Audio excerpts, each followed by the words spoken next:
Hello మామా, నెల్లూరు అంటే చేపలు రొయ్యల చెరువులకి ఫేమస్ కదా. అలాంటి చేపలు రొయ్యల చెరువుల్లో యూజ్ చేసే ఏరియేటర్స్ ఎక్కడ తయారు చేస్తారో మీకు తెలుసా? మన హైదరాబాద్ లో ఉన్న SRR ఆక్వా ఫ్యాక్టరీలో. ఈ ఫ్యాక్టరీలో ఆక్వా ఫార్మింగ్ కి అవసరమైన చాలా రకాల ప్రోడక్ట్స్ మ్యానుఫ్యాక్చర్ అవుతాయి. 100% వర్జిన్ ప్లాస్టిక్ తో ఫ్లోట్స్ అండ్ ఫ్యాన్స్ తయారు చేస్తారు. 304 గ్రేడ్ స్టెయిన్లెస్ స్టీల్ తో ఫ్రేమ్స్ అండ్ షాఫ్ట్స్ అన్ని ఇక్కడే మ్యానుఫ్యాక్చర్ చేస్తున్నారు. Complete in-house production. SRR aerators heavy duty Motors and rust free aluminium heavy duty gear box తో వస్తాయి.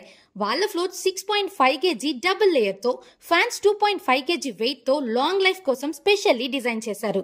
యూజ్ చేయడానికి ముందు ఇక్కడే టెస్టింగ్ ఫెసిలిటీలో చెక్ చేసి మరీ రిలీజ్ చేస్తారు. ఇండియాలో ఫస్ట్ ఫ్లోట్ మ్యానుఫ్యాక్చరింగ్ స్టార్ట్ చేసింది SRR ఆక్వా వాళ్ళే. 12 years గా ఇండియా అంతా సప్లై చేస్తూ ఇప్పుడు 10+ కంట్రీస్ కి ఎక్స్పోర్ట్ చేస్తున్నారు. ఏరియేటర్స్ తో పాటు long arm spares, gear box, motors, floats, fans, cage aquaculture కి ఫ్లోటింగ్ డాక్స్ అండ్ పాంటూమ్స్ కూడా ఇక్కడే దొరుకుతాయి. ఆంధ్రప్రదేశ్ లో నెల్లూరు, గూడూరు, ఒంగోలు, అమలాపురం, కాకినాడ, భీమవరంలో బ్రాంచెస్ ఉన్నాయి. లో కాస్ట్ అని లో క్వాలిటీ సెట్స్ కొనకండి, ఇబ్బంది పడకండి. SRR ఏరియేటర్స్ కి 3 years వారంటీ ఇస్తున్నారు. ఒక్కసారి కొనండి, ఎన్నో ఇయర్స్ వరకు టెన్షన్ లేకుండా వాడండి. మన నెల్లూరులో ఆచార్య NG రంగా అగ్రికల్చర్ యూనివర్సిటీ దగ్గర కూడా SRR ఆక్వా ఉంది. కాంటాక్ట్ నంబర్ స్క్రీన్ పైన మెన్షన్ చేస్తున్నాను.